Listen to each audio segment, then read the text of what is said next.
saya Joris Kibai Hakim. Jadi di dalam video ini saya akan membahas tentang sejarah konstitusi di Indonesia. Seperti yang kita ketahui, Indonesia merupakan salah satu negara yang menggunakan konstitusi secara tertulis. Yaitu kalau sekarang Undang-Undang Dasar Negara Republik Indonesia tahun 1945 ya.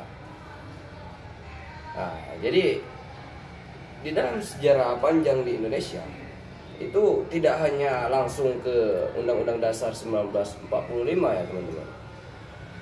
Jadi banyak sekali yang dilalui dalam pembentukan konstitusi di Indonesia.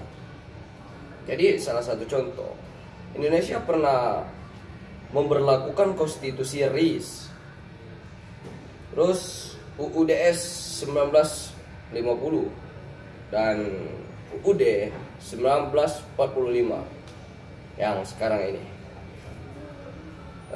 Pada masa kolonial pemerintahan Hindia Belanda, mereka pernah memberlakukan juga yang namanya IS atau Indisch Staatsrecht dan juga memberlakukan Regening Reglement atau sering disingkat RR. Itu dijadikan sebuah landasan hukum seperti Undang-Undang Dasar 1945 seperti yang sekarang. Itu dulu pernah dijadikan seperti itu di zaman Hindia Belanda dulu. Dan adapun pergantian konstitusi di Indonesia itu selalu dilandasi oleh fakta dan keyakinan tentunya, bahwa konstitusi pada saat itu dipandang tidak sesuai lah dengan tuntutan perkembangan zaman sekarang, maka diberlakukanlah pada zaman sekarang kan Undang-Undang Dasar 1945. Oke, untuk mempersingkat waktu pembahasan kita, langsung saya bahas saja ya mengenai masa Regening Reglement atau sering disingkat sebagai RR. Jadi secara harfiah undang-undang ini berarti peraturan pemerintah yang memiliki kedudukan setingkat undang-undang dasar atau groundwork. Sedangkan menurut yuridis, RR ini adalah peraturan umum yang dijadikan sebagai peraturan dasar yang dibuat oleh raja atau ratu Belanda bersama parlemen untuk mengatur pemerintahan daerah jajahan di Hindia Belanda. Hal ini juga amanat dari pasal 59 ayat 1, 2 dan 4 Grondwet Belanda yang menyatakan bahwa mempunyai kekuasaan tertinggi atau daerah jajahan dan harta kerajaan di bagian dari dunia. Setelah banyak perkembangan di masa-masa tersebut, RR selanjutnya diundang-undangkan melalui Statblad 1815 nomor 2 yang isinya terdiri dari 8 bab dan 130 pasal yang mengatur tentang pemerintahan di Hindia Belanda. Jadi RR ini juga pernah mengalami perubahan sebanyak 4 kali. Jadi saya akan jelaskan perubahan pertama itu pada 22 Desember 1818 dengan ditetapkannya RR yang dimasukkan dalam lembaran negara Hindia Belanda, Statband van Nederland Einde. Kemudian dilanjutkan perubahan kedua pada tanggal 30 Agustus 1827 ditetapkan RR dalam Statband 1827 nomor 29. Dilanjutkan dengan perubahan ketiga pada tanggal 16 Mei 1869 dengan ditetapkannya Reglement of Het Beleid der Reglement in Nederland Indië dalam Statement 1839 nomor 10. Dilanjutkan dengan perubahan terakhir, yaitu perubahan keempat tanggal 20 Februari 1836 dengan ditetapkannya RR dalam Statement 1836 nomor 10. Adapun organisasi negara yang diatur dalam RR ini, yaitu diantaranya Gubernur Jenderal atau Gubernur Jenderal kalau bahasa Belandanya kayak gitu. Terus parlemen, kemudian Mahkamah Agung, kemudian pengawasan keuangan, dan yang terakhir Dewan Pertimbangan Agung. Jadi itulah mungkin singkatnya dari penjelasan pada masa konstitusi zaman Hindia Belanda yang memakai RR ini. Jadi dia mengalami 4 perubahan menurut tanggal-tanggal yang sudah dijelaskan tadi. Ini mungkin itu saja yang bisa saya jelaskan mengenai masa RR ini, karena mungkin selanjutnya bakal dilanjutkan lagi dengan konstitusi pada masa Belanda juga, yaitu IS, tapi bukan saya yang menjelaskan, yaitu teman saya. Jadi cukup sekian, itu saja penjelasan dari saya.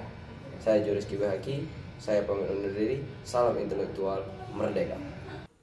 Baik, di sini saya akan menjelaskan tentang sejarah konstitusi di Indonesia. Sebelumnya udah dijelasin sama Jo tentang Regeling Reglement.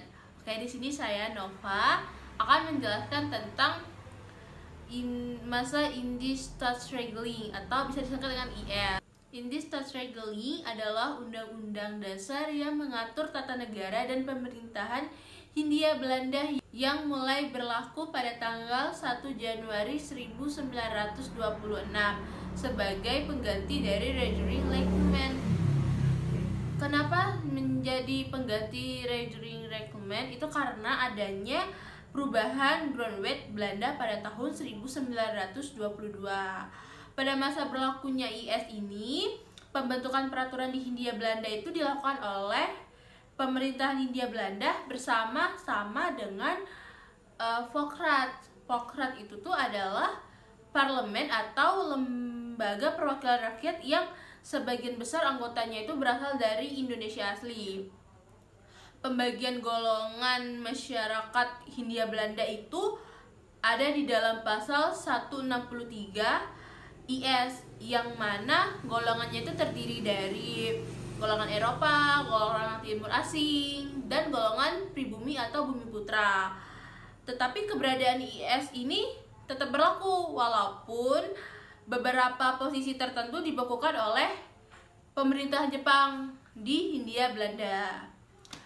Oke, itu saja sih penjelasan aku tentang masa Indisstaatsregeling ini. Penjelasan selanjutnya akan dilanjutkan oleh Revanza. Makasih. Nah guys, lanjutkan dari materi dari teman saya tadi, yaitu Nova. Selanjutnya kita masuk ke bagian masa Undang-Undang Dasar 1945. Sebelum itu, apa sih Undang-Undang Dasar 1945? Undang-Undang Dasar 1945 yaitu satu landasan hukum atau dasar-dasar dari negara hukum kita. Yang mana Undang-Undang Dasar 1945 ini disahkan oleh Panitia Persiapan Kemerdekaan Indonesia atau PPKI yang pada tanggal 18 Agustus 1945. Yang mana selanjutnya dikukuhkan oleh Komite Nasional Indonesia Pusat atau KNIP yang bersidang pada tanggal 29 Agustus 1945. Adapun Undang-Undang Dasar 1945 ini merupakan rancangan Badan Penyelidikan Penyelenggaraan Persiapan Kemerdekaan Indonesia atau BPUPKI yang dibentuk pada tanggal 29 April 1945. Naskah undang-undang ini yang disahkan oleh PPKI ini terdiri atas pembukaan, isi, dan aturan peralihan dan aturan tambahan serta penjelasan. Yang mana isi atau batang tubuh ini terdiri dari 16 bab dan 37 pasal. Sedangkan aturan peralihan terdiri dari 4 pasal. Aturan tambahan terdiri dari 2 ayat dan lain-lain. Beberapa pokok-pokok sistem pemerintahan negara yang diatur dalam Undang-Undang Dasar 1945 ini antara lain sebagai berikut. Yang pertama, Indonesia adalah negara yang berdasarkan atas hukum. Yang kedua, yaitu sistem konstitusional kita. Yang ketiga, kekuasaan negara tertinggi berada di Majelis Permusyawaratan Rakyat atau MPR.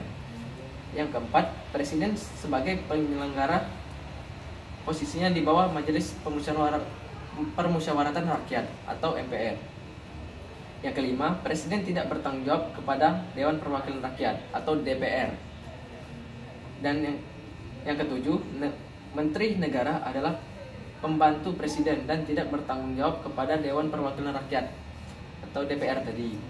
Serta yang terakhir, kekuasaan kepala negara presiden tidak terbatas.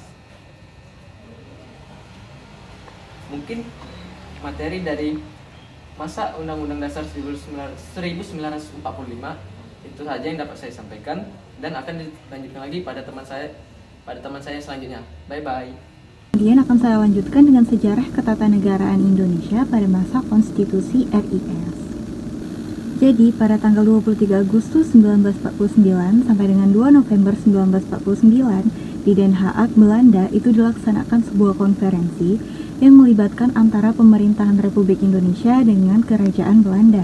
Konferensi tersebut ialah Konferensi Meja Bundar atau KMB yang kemudian berhasil menyepakati 3 kesepakatan, antara lain yang pertama, mendirikan Negara Republik Indonesia Serikat atau RIS.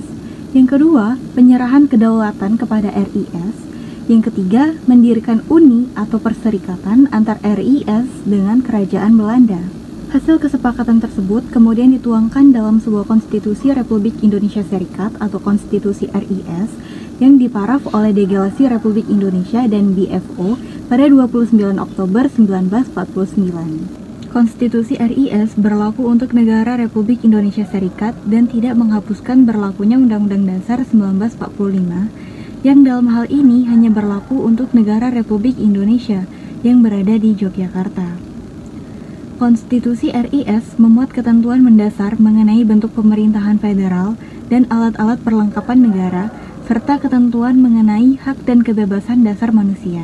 Dalam keseluruhan, perubahan konstitusi di Indonesia dipicu oleh kebutuhan untuk menyesuaikan dengan tuntutan perkembangan zaman dan untuk menciptakan sistem pemerintahan yang lebih sesuai dengan kebutuhan bangsa Indonesia.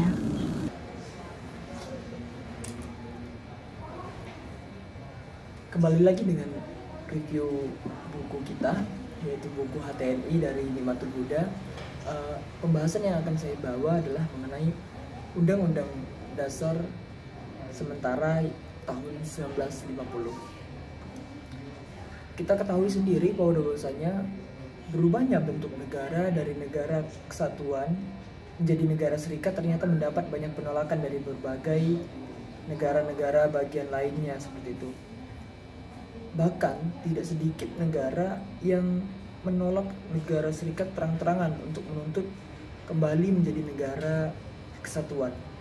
Negara bagian Jawa Timur menjadi negara pertama yang mengusulkan penyerahan tugas-tugas pemerintahannya menjadi RIS atau Republik Indonesia Serikat. Kabinet RIS kemudian mengundangkan UU Darurat nomor 1 tahun 1950 yang mengatur penyerahan tugas-tugas pemerintahan di Jawa Timur kepada komisaris pemerintah. Lalu setelah itu negara Pasundan juga mengusulkan agar tugas-tugas pemerintahannya diambil alih oleh pemerintah RIS.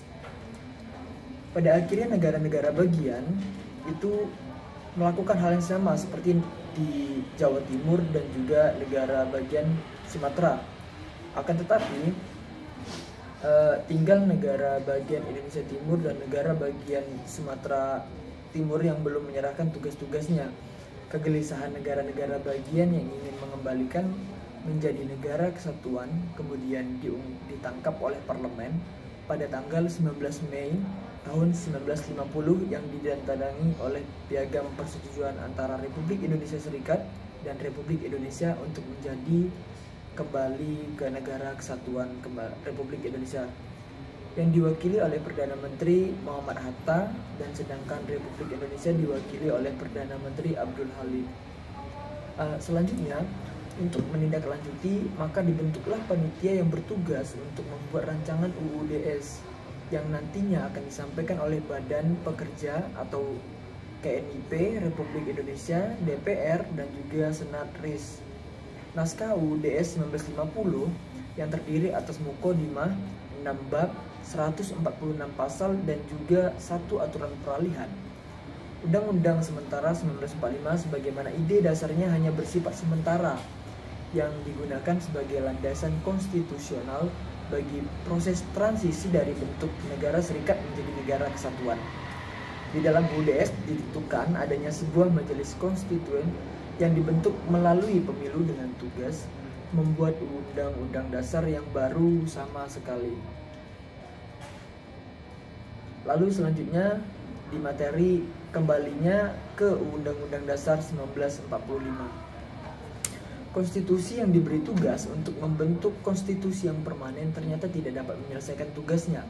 Hampir 2,5 tahun lamanya sidang konstituen tetap tidak dapat membuat konstitusi. Sebab apa? Karena tidak pernah mencapai quorum 2/3-nya. Situasi ini kemudian diperparah dengan munculnya konflik daerah seperti di Aceh dan kelompok pemerintah revolusioner Republik Indonesia atau disebut dengan PRII atau Permesta. Bahkan adanya konflik kepemimpinan di kalangan elit politik yang tidak terselesaikan membuat Wakil Presiden Muhammad Hatta mengundurkan diri pada tanggal 1 Desember 1956. Hal ini membuat Presiden Soekarno memberikan amanat kepada sidang konstituen dengan membuat anjuran kembali pada Undang-Undang Dasar 1945 tanpa melalui proses amandemen. Presiden memiliki 4 alasan melakukan hal ini. Yang pertama, keadaan genting saat itu. Undang-Undang Dasar 1945 bisa menjadi jalan keluar dari permasalahan konflik yang ada. Lalu yang kedua, makna simbolik Undang-Undang Dasar 1945 yang sangat besar, yakni sebagai undang-undang yang berakar kepada kebudayaan Indonesia dan merupakan perwujudan daripada ideologi Indonesia yang sesungguhnya. Yang ketiga, struktur organisasi yang digariskan oleh Undang-Undang Dasar 1945 akan memperlancar jalannya pemerintahan ke depannya. Yang terakhir, kembalinya Undang-Undang 1945 benar-benar sesuai dengan hukum yang berlaku. Rupanya keputusan Presiden ini memicu perdebatan panas yang tidak pernah selesai dalam konstituen.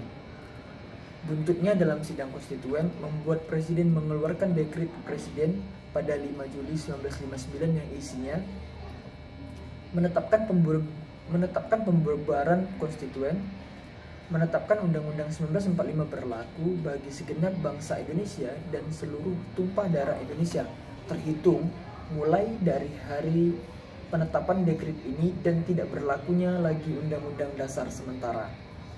Lalu pembentukan MPR sementara atau Majelis Permusyawaratan Rakyat sementara.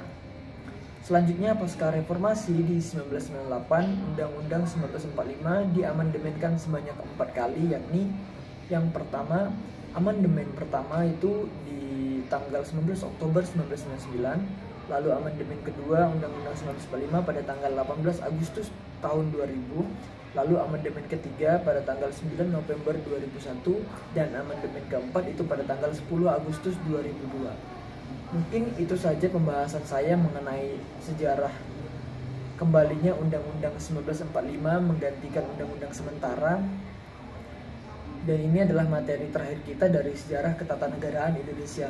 Sekian dari kelompok kami, kelompok Merdeka. Saya tutup. Wassalamualaikum warahmatullahi wabarakatuh. Merdeka. Audio Jungle.